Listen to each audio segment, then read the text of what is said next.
Bonjour à tous et bienvenue sur Crypto Signal. Aujourd'hui, on va discuter de cette baisse sur BTC. Est-ce que c'est fini? Est-ce que ça pourrait aller plus bas, etc. Donc, on fera peut-être un petit peu d'Elliott Wave et puis pour évoquer les différents scénarios. Et puis, on ira voir Ethereum également et on va parler un petit peu de Ripple. Je passe en partage d'écran. J'en profite pour vous dire que si ce type de contenu vous plaît, n'hésitez surtout pas à venir nous rejoindre sur le Discord, vous abonner, activer la cloche des notifications, éventuellement, bien entendu, mettre un like, un commentaire d'encouragement, ce genre de choses. Ici, on est sur BTC face au dollar. On avait mis en avant ce triangle descendant ici avec un point éventuellement d'entrée en short aux 19 500 $. Vous voyez que c'est allé très vite et c'est ce qu'on avait plus ou moins prédit. Énormément de stops sous cette structure, énormément de liquidités à prendre également. Donc beaucoup de ventes au marché forcées sur toute cette vague-là. On est très rapidement ici, on s'est très rapidement approché très fort de la target. Globalement, moi j'ai un point de take profit sur ce plan-là à 18 500 $. Malheureusement, on a fait 18 510 au plus haut, c'est pas grave, je pense que ça va descendre plus bas et que ce point va être touché. Pourquoi je le pense? Tout simplement parce que quand je regarde les liquidités, ici, on a quand même ici beaucoup de valeurs autour des 18,4. Ça serait étonnant de ne pas aller les prendre. Si on le fait pas, on le fait pas. Mais vous voyez que ça s'était bien forci ici dans les derniers jours et qu'il y a vraiment ici cette grosse zone de valeur. Donc ça m'étonnerait qu'on n'y aille pas. Donc pour l'instant, je suis patient, j'attends. Et voilà, sur les marchés, on va pas beaucoup faire d'Ethereum aujourd'hui, mais on va vite avancer dessus rapidement. Simplement rapidement aussi une analyse de momentum légère dive haussière possible ici, le prix descend, le RSI monte, ça voudrait dire qu'on latéralise pendant un certain temps. Cependant, elle n'est pas confirmée encore. Il faut attendre la clôture d'aujourd'hui. Il faut attendre un léger rebond pour être vraiment sûr qu'on a vraiment ici, puisque en fait on est en train de se bâtir ici sur ce point-là. MACD qui voulait croiser boule ici, vous le voyez en daily, et qui finalement repart vers le bas. Donc ça c'est pas très bon non plus. Ce point de vente confirmé sur le Cypher hier, pas très bon non plus. Vous voyez que la vague ne donne pas l'impression que l'écume est en train de se fermer, donc ça nous dit le mouvement n'est pas fini. Le stochastique qui part en descente, donc là ce qu'on pourrait faire c'est peut-être en daily se mettre une alerte à partir du moment où on voit qu'il y a un mouvement vers le haut, progression vers le haut, et vous faites accepter, ça va sonner quand il faudra. Et puis le shop qui se décharge ici, vous le voyez.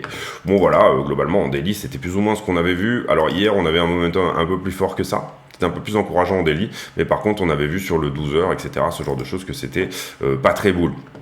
Surtout ce qu'on avait vu c'était la grosse liquidité, etc. Et ça fait 3 ou 4 jours où on dit attention à cette figure, ça va péter. Et donc du coup là ça a pété, c'est très bien. Sur Ether on avait donné d'autres targets et sur Ether on a une structure qui est complètement différente. Vous voyez ici qu'on est totalement à la descente sur BTC, alors que quand on regarde la structure sur Ether on est toujours dans une structure haussière. On est sur support là sur Ether, on est sur quel support? On est tout simplement sur ici cette épaule qui nous avait fait une déviation ici, elle est passée sous la ligne de coup que vous tirez d'une aisselle à une autre, vous la voyez ici, d'accord? Et là, soit on marque l'acceptation de revalider à nouveau cette épaule, et là on aura une target de 1000 $ à la baisse, soit on rebondit, on tient globalement les 1481 $, quelque chose comme ça, 1400, je dirais même qu'on pourrait descendre jusqu'à 1420 sans que ça soit important. L'important c'est la clôture qu'on va faire ici, et si jamais on tient cette structure là, eh bien on sera plutôt sur une target de 1893. Rapidement en Elliott, et si je vous montre ça sur tout simplement BTC USD, globalement l'hypothèse ici c'est qu'il y a deux hypothèses. On va pas refaire toute la structure de la flat étendue, etc. Ce qu'on s'attend là, nous ici on s'attend soit au fait, si on va vite fait refaire la fin tout simplement. Ici on est sur 5 vagues dans un viso, voilà, pour moi c'est plutôt clair. On est sur la fin d'une flat étendue qui tout simplement se dessine comme suit. On va essayer de pas faire une vidéo trop longue, mais globalement, je vous explique un petit peu l'idée. Ici, on a 3 vagues pour cette A, 3 vagues pour cette B, et on a une C qui devrait se faire en 5 vagues. Cette C, elle a plusieurs objectifs. Si je vous mets ici un Fibonacci d'extension, on a déjà atteint le premier objectif qui globalement était au 1.618. Alors là, je l'ai mal posé, voilà. Hop, 1, 2...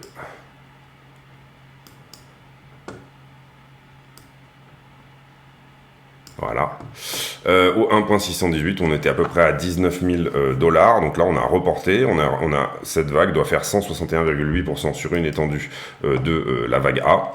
Et puis, pareil, si on regarde également, on aurait des 200% qui seraient autour des 13 700 $. Donc, 2 gros TP ici sur vos shorts de couverture éventuellement ouverts, si vous les avez ouverts avec moi. Ça serait tout simplement un premier TP ici, hein, puisqu'on revient ici jouer avec les 18,7. Et un deuxième TP, donc moi j'ai dit que je prenais à 18,5, et un deuxième TP éventuel autour des 14 000 $. Moi, personnellement, il est à 15 062 $.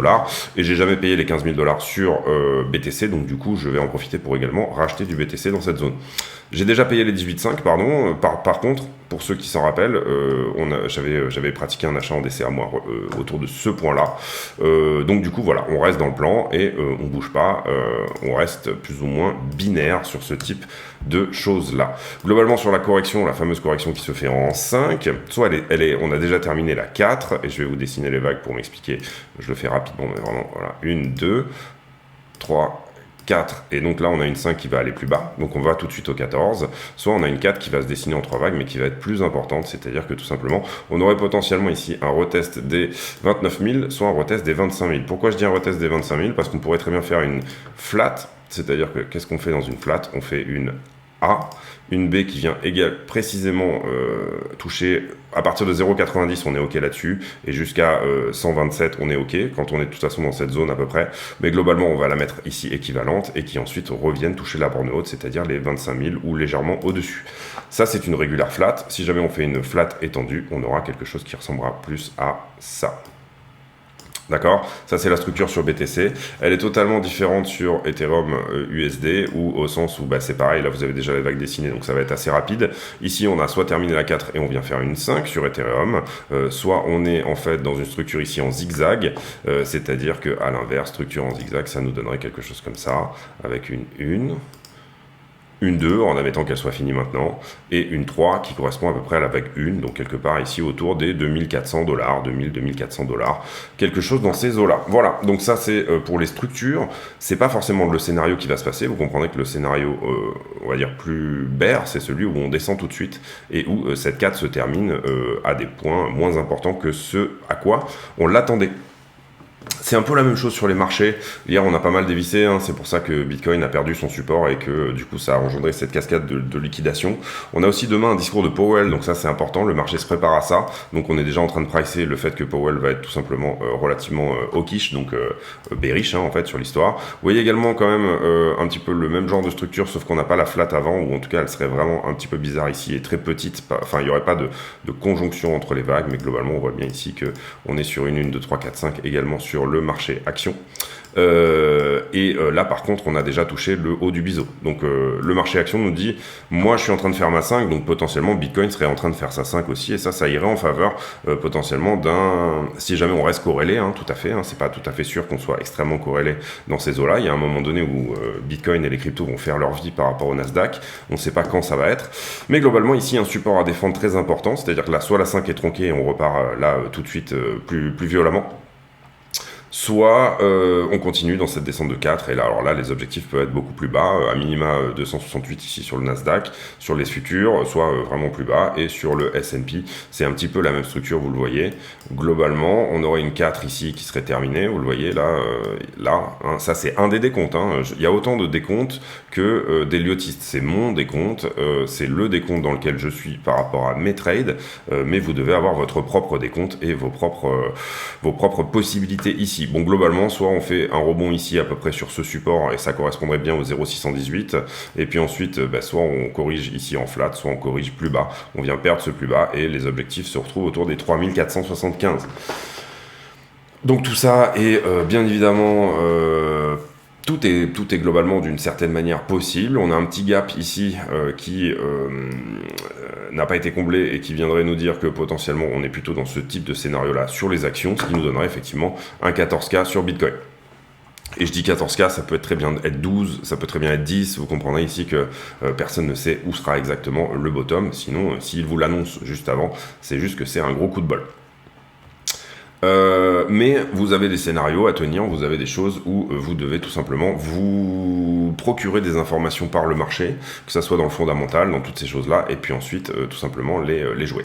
Donc j'ai parlé de cette poche de liquidité supplémentaire légèrement en dessous. Vous avez aussi là quelque chose qui est un petit peu plus haussier. on va dire, à moyen terme, c'est tout simplement cette énorme ouverture de short là sur Bitcoin. À la perte des 19,5, il y a des gens qui ont vu ce support s'écrouler et qui avaient probablement un ordre conditionnel. Et vous le voyez ici, 500 millions de dollars qui ont été positionnés en short. Ça nous donne dorénavant une structure sur Bitcoin avec 10 milliards à liquider en dessous. Structure sur Bitcoin, et c'est suffisamment rare pour le rappeler depuis un certain temps, où finalement on commence à avoir de l'open interest qui est supérieur en short en tout cas à Ether. Donc intéressant de le voir ça, voilà, peut-être un regain de momentum ici de ce qui va se faire liquider dorénavant sur Ether par rapport à Bitcoin. Ici, qu'est-ce qu'on a liquidé hier? 354 millions, je pense qu'il y a un bon milliard à venir prendre plus bas. Voilà, je pense qu'on peut même, en tout cas, monter à 500 millions très rapidement. Et là, vous le voyez, sur les dernières 24 heures, BTC qui reprend les devants par rapport à Ethereum, tout simplement, parce qu'on a, lui, a corrigé plus fortement et il a corrigé plus vers le bas. Donc, on est à 125 millions de liquidation sur Bitcoin et 106 millions de liquidation sur Ether. Sur les marchés en levier, on va rapidement faire le point. Vous le voyez ici, la grosse barre qu'on avait identifiée au 19,2, ça y est, elle a été prise sur Bitcoin. Toutes ces barres là ont été prises, donc ça c'est plutôt propre. Hop, hop et hop. On a fait la vidéo hier en fin de journée, donc on devait être par là. Qu'est-ce qui s'est passé depuis? Eh bien, on a eu cette chute, augmentation de l'open interest ici, donc là on voit bien ce gros short dont je vous parlais qui s'est ouvert. Ici, le funding est haut, donc on a des longueurs qui sont rentrées, mais ils ont, vous le voyez, perdu sur cette grosse opération de deleveraging. Du coup, ça fait bien évidemment baisser le funding. L'open interest, je trouve, ne baisse pas plus que ça. Ça, c'est intéressant à souligner aussi. C'est-à-dire que sur ce type de mouvement de prix, on pourrait s'attendre quand même à encore plus de liquidation que les fameux 300 millions qu'on a vus. Ici, du short qui s'est ouvert dans cette zone-là. Donc là, on aura un point de short à venir prendre par ici. Et c'est assez conséquent. Et ensuite, on ouvre du long sur toute cette zone-là. Donc on aura un point de long à venir prendre ici. Pourquoi je dis on ouvre du long? Tout simplement, le nombre de contrats augmente et le funding augmente. Donc, on est plutôt ici en faveur des longueurs. Ici, vous voyez, très forte perte du CVD au spot. Donc, d'un coup, très peu de demandes et d'un coup, énormément d'ordres de vente. On a un CVD là qui est littéralement en PLS pour le moment. Et vous le voyez qu'on a pas énormément ici de points à prendre, si ce n'est effectivement ce gros point-là que j'avais pas noté. C'est du coup notre fameux ami à 500 millions là qu'on a vu et qui doit être dans le prix de liquidation, en tout cas le stop loss, l'endroit où il a ouvert est potentiellement ici autour des 19,8, 19,6. Donc ça, suffisamment important à mettre pour éventuellement même le mettre en 2 pixels. C'est là, voilà. Hop, et voilà pour Bitcoin. Sur Ethereum, on prend pas mal de niveaux aussi vers le bas. On ne touche pas, et ça c'est vraiment curieux qu'on ne l'ait pas fait, et c'est pour ça que moi j'annonçais plutôt les 1007, on ne vient pas chercher ces deux niveaux qui sont relativement conséquents. Alors est-ce que ces gens-là avaient pris profit du coup, et du coup on n'avait pas besoin de venir les prendre? C'est une possibilité. Néanmoins, on nettoie ça, on nettoie ça, on nettoie ça, on nettoie ça, et on nettoie ça, et on peut considérer que c'est suffisant. Vous voyez que sur Ether on est beaucoup plus shorté, on a désormais une sorte de quelque chose qui se détermine un peu plus comme un sell de news, on est sur majoritairement du funding négatif depuis quelques jours. On a eu cette poussée au moment de la mise à jour de Bellatrix.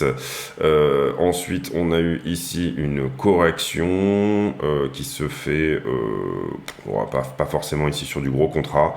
Ici, vous voyez qu'on descend, ça nous emmène dans un funding négatif, c'est normal, les contrats se ferment. Donc, j'ai pas spécialement moi de niveau à rajouter, surtout qu'on n'a pas pris ces deux-là.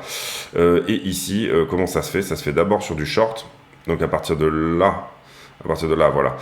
À partir de là, on a principalement des shorters qui rentrent jusqu'ici. Donc pour moi, on aura un stop des shorters à venir chercher au-dessus, c'est-à-dire juste là. Hop, qu'on va mettre en 1 pixel. Et voilà. Donc voilà sur Ether, on n'a pas pris ce niveau des 1473.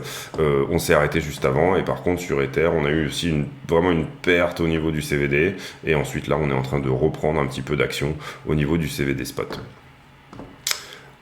On a fait tout le sentiment, on n'a pas fait les news.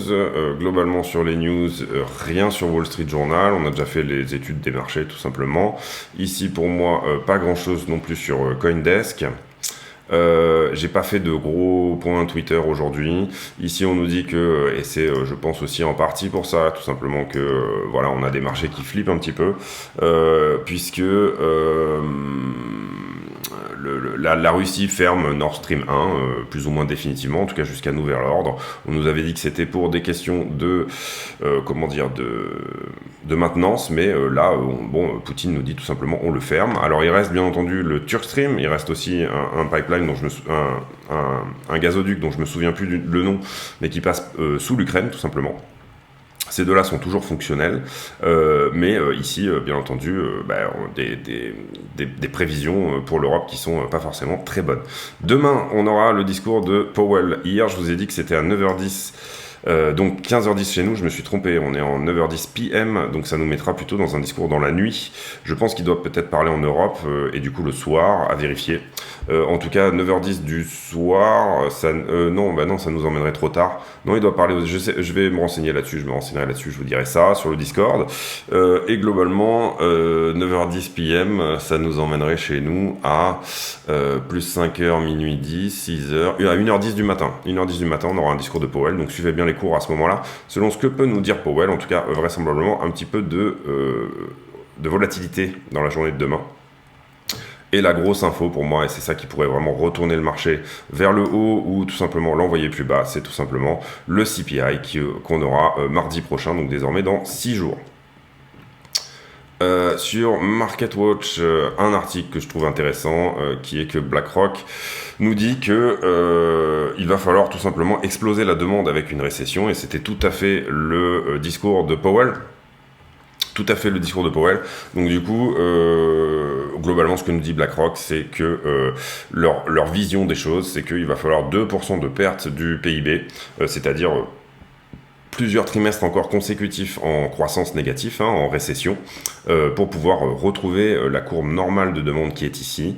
Là, vous voyez la trend qui était pré-Covid, au niveau de la demande et du GDP en tout cas, et là on essuie un échec et on va probablement redescendre. Donc ce que nous dit la Fed, c'est tout simplement Powell va augmenter les taux, ça va devoir exploser la demande, et puis il y a un moment, il n'y a pas besoin d'être Crésus ou d'être très intelligent pour le comprendre. Au bout d'un moment, on aura tellement fait souffrir l'économie qu'on va à nouveau avoir de l'impression monétaire et du crédit facile pour pouvoir relancer le marché de l'emploi et le marché de la demande, relancer la demande une fois qu'on l'aura bien explosé. Donc voilà, tout ça nous donne en fait des phases de expansion-contraction en permanence sur l'économie. Expansion-contraction en permanence qui se sentent non seulement sur l'économie américaine, mais aussi sur le reste du monde, puisque le reste du monde est globalement plus ou moins indexé sur le dollar et basé sur le dollar en ce moment. Donc en ce moment, les marchés émergents qui souffrent beaucoup de ce dollar très fort. Et voilà, c'est assez compliqué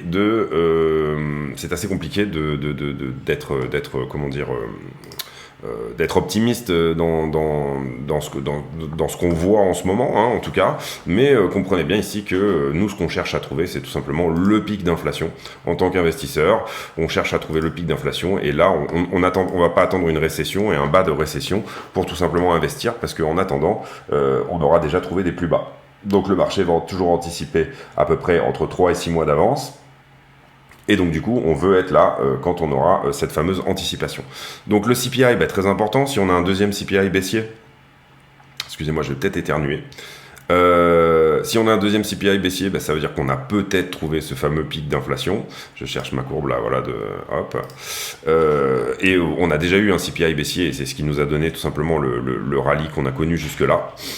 Le discours de Powell a eu tendance à, bien entendu, puisque Powell a dit non mais attendez, pour moi ça c'est pas de la grosse data, on a juste un truc de baisse, on va complètement exploser la demande, on va les défoncer, on va défoncer tout ce qui est demande et les ménages vont souffrir, etc. Il y a eu toute cette narration, il a voilà, envoyé du bois au niveau pour téléphoner au marché, puisque aujourd'hui c'est quand vous êtes président de banque centrale, vous faites énormément de communication. Il a télégrapher ses intentions au marché. il a envoyé des messages en morse pour dire de toute façon nous on continuera à augmenter les taux. Le marché l'a très bien compris et puis l'a pricé dans ses prix de manière plutôt soft. Si jamais à l'inverse, il nous annonçait non mais il n'y a pas de souci, c'est bon, on va être tranquille, on va remonter, et que le marché remontait, et qu'à l'inverse il faisait quelque chose de totalement inverse, là on aurait des crashs beaucoup plus importants. Donc en termes de communication, on peut dire que Powell est quand même relativement bien entraîné. Et ici, vous le voyez désormais, 76% des intervenants sur le marché qui pensent qu'on va avoir une hausse. Le prochain meeting de la Fed se trouvant le 21 septembre de 0,75%, donc 75 points de base. Ce qu'on veut là, concrètement, si on veut que ça reparte, c'est tout simplement un deuxième CPI baissier. Je me tue à le dire, mais il en faut deux. Hein. Là, on avait eu un petit rallye aussi, ça avait été la même chose. Et finalement, on s'était complètement explosé les dents à l'inverse. Donc là, si on voit un nouveau pic d'inflation, si on voit une nouvelle augmentation d'inflation, ça pourrait être assez dramatique. Et derrière, on veut un FOMC où la Fed, éventuellement, là, pour le coup, nous donne 0,75, puisque désormais, c'est ce que le marché anticipe. Donc, c'est ce qui est déjà dans les prix. Si jamais on nous donne du 1%, et c'est ce que peut-être Powell va annoncer demain. Peut-être que Powell demain va dire on a des datas qui sont pas très bonnes, etc. Et donc du coup on pense qu'on va accélérer, s'il utilise ce genre de terme, qu'on va ici aller très vite aux objectifs de 3,5, 4%. Ça veut dire qu'il va augmenter de 1% et pas de 0,75. Et donc du coup on aura un mouvement relativement brusque pour venir pricer le fait que la Fed sera une augmentation de 1% dorénavant, et peut-être ce sur deux trimestres d'affilée. Personnellement, je pense pas que ça soit le cas. Je pense que il pourrait même annoncer un 0,5, 2 fois 0,5 par exemple, venir à 3,5, essayer de faire doucement sur cette dernière tranche, enfin ces dernières tranches, puisqu'on pense ici potentiellement que Powell aura du mal à aller au-dessus des 4. Et là, on est actuellement à 2,5, donc il nous reste plus ou moins 1,5 à monter au-dessus, peut-être même 1, peut-être qu'à 3,5, voilà, c'est pas soutenable pour les marchés dans leur globalité. Donc il va falloir attendre tout simplement déjà CPI le 13 pour moi. Déjà discours de Powell demain soir, ensuite CPI le 13 et ensuite meeting de la Fed pour le 21 septembre, donc dans 2 semaines à partir de maintenant. La narration en ce moment est autour de l'inflation et c'est normal, elle est très haute, 9%, 8,5% en ce moment aux États-Unis. Donc c'est normal qu'on regarde tout ça. L'indice des commodités, vous savez que j'aime bien le regarder, qui perd pas son support ici, et ça commence à être vraiment long au niveau de cette perte de support. Les commodités, c'est quoi? C'est plutôt voilà, le gaz, le cuivre, toutes ces choses sur lesquelles Powell ne peut pas agir puisqu'ils viennent de pays étrangers, etc. Et c'est plutôt ici on va dire une mauvaise chose. Qu'on rebondisse à chaque fois sur support, etc. Cependant, qu'est-ce qu'on peut penser du prochain CPI? C'est un peu délicat au sens où si on regarde un an en arrière, donc mais ça j'en ai déjà parlé je crois sur la chaîne, si on regarde un an en arrière on avait plutôt un plateau ici, et donc du coup ça veut dire que l'inflation n'était pas en hausse tout simplement, donc est-ce que ça va nous aider ou pas, ou donc un an en arrière c'était ici sur la flèche verte, est-ce que ça va nous aider ou pas d'avoir ce plateau, ou est-ce que ça va plutôt nous pénaliser? Tout simplement il faudra que l'inflation, si on veut garder un year over year, donc d'une année sur l'autre qui soit négatif, il faudra que l'inflation baisse encore plus que ce que nous avait donné l'inflation précédemment. Donc soit ça veut dire qu'on a suffisamment, avec cette hausse de 0,75 là, freiné la demande, et on peut le voir d'ailleurs sur pas mal de choses aux États-Unis, notamment le marché de l'immobilier qui est fortement pénalisé par ces taux plutôt conséquents, soit tout simplement donc là vous le voyez, ça c'est la demande, on a ici un pic mais on est plutôt sur un plateau également à ce niveau là, soit elle diminue, c'est-à-dire là on est plutôt à 5,6, 5,7 et donc on a perdu 0,3 de ce côté là, les commodités également diminuent, c'est pour ça que je regarde les commodités, vous le voyez, et là on a atteint un pic, on a fait 2,6, 3,2, 2,6 et là on redescend à 2,1 par exemple, et là on a un vrai CPI qui est relativement baissier également. En fait le pétrole va devoir pricer une récession ici, et c'est plus ou moins ce qu'il est en train de faire d'ailleurs, c'est-à-dire qu'il dit il y aura moins de demande pour le pétrole. Là vous voyez qu'il a choisi sa tendance, on avait le choix entre garder cette droite jaune ou alors garder cette droite rouge, et pour le moment il est en train de choisir sa tendance. Une très belle épaule-tête-épaule ici avec une target autour des 89, 90. Donc pour le moment sur le pétrole, il est sur support, mais on est relativement baissier, en tout cas dans la vision chartiste un peu des choses. Voilà, il y a énormément de gens qui sont bullish dessus aussi, je le sais. Voilà, est-ce qu'il a déjà pricé sa récession? Est-ce qu'à 90 $, il a pricé une récession de une récession plus importante? Je pense qu'on en a encore un petit peu sous le pied ici pour descendre. Rapidement, un point sur le dollar et la stablecoin dominance, et ensuite on va clôturer la vidéo. Le dollar. Le dollar, on est toujours dans cette succession de flags, et vous le voyez là, le prochain flag nous emmènerait potentiellement au 111, on est à 110,4. Donc ça, attention à ça.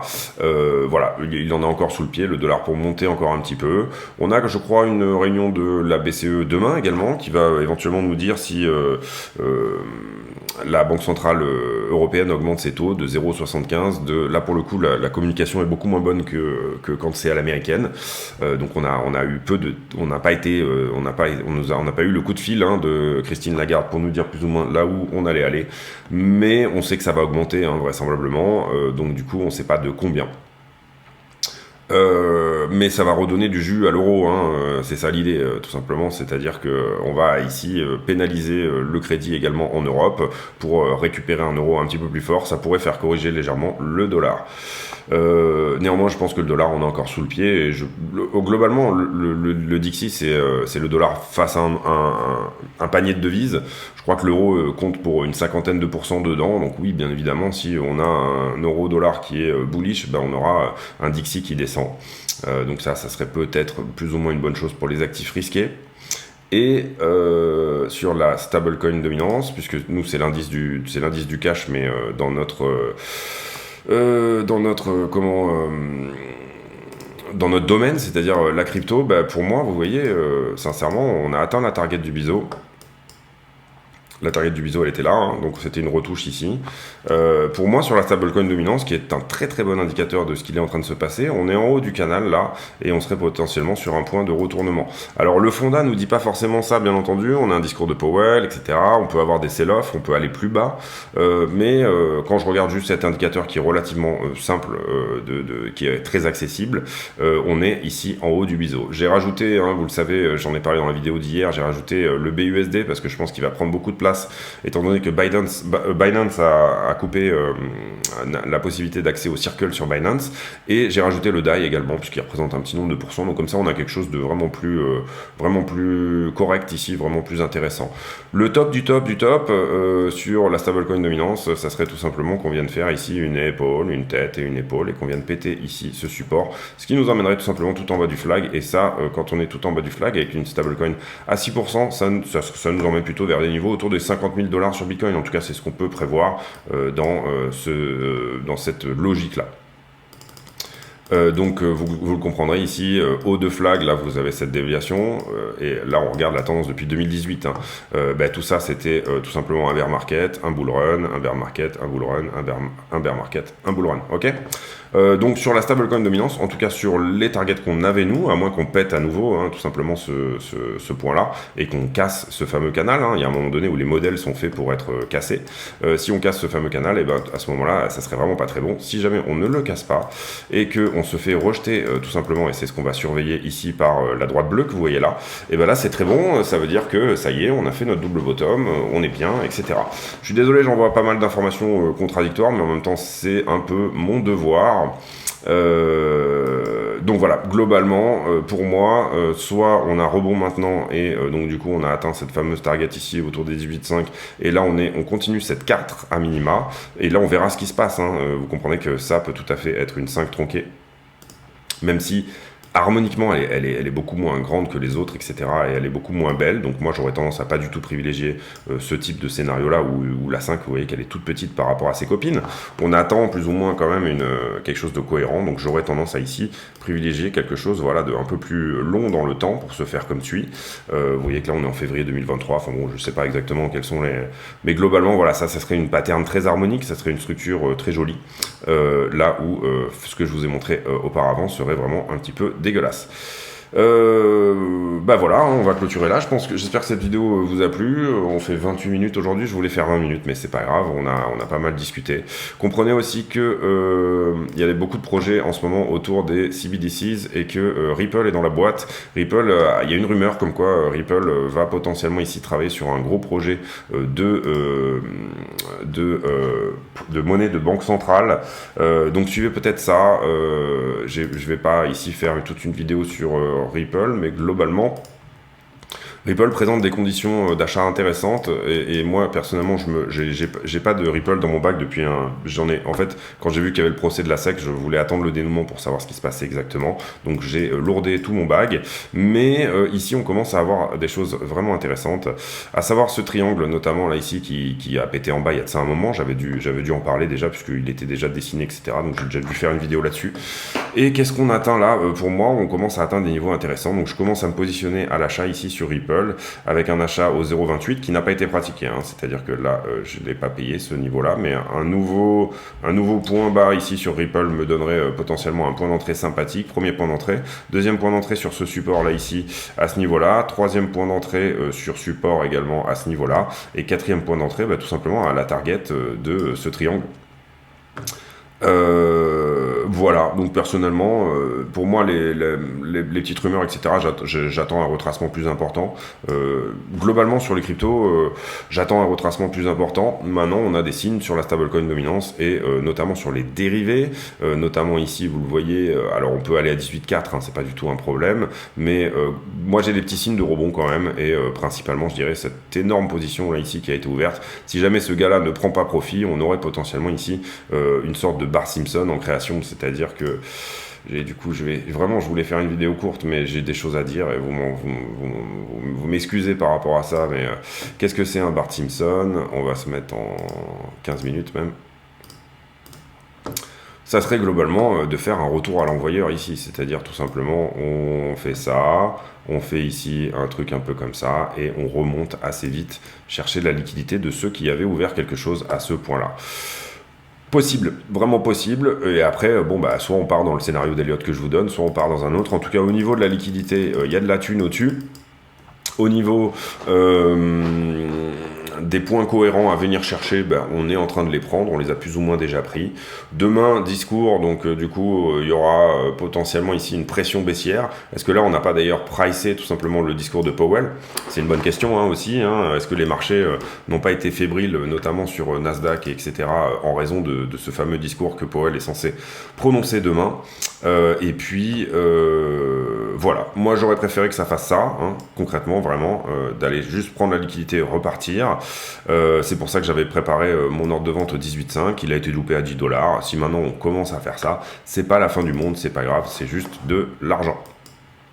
Et voilà, pour moi, je vous souhaite à tous une très bonne journée. J'espère que cette vidéo vous a plu. Si c'est le cas, n'hésitez pas à vous abonner, activer la cloche de notification, venir nous rejoindre sur le Discord. N'oubliez pas également tous les liens d'affiliation pour acheter des ledgers, acheter des bouquins sur le chartisme que je trouve bien, vous inscrire sur des exchanges, notamment Bybit qui en ce moment est l'exchange un peu plus en avant avec un peu plus de bonus, FTX, voilà, toutes ces choses-là. N'hésitez pas à passer par les liens de la chaîne si ça vous plaît.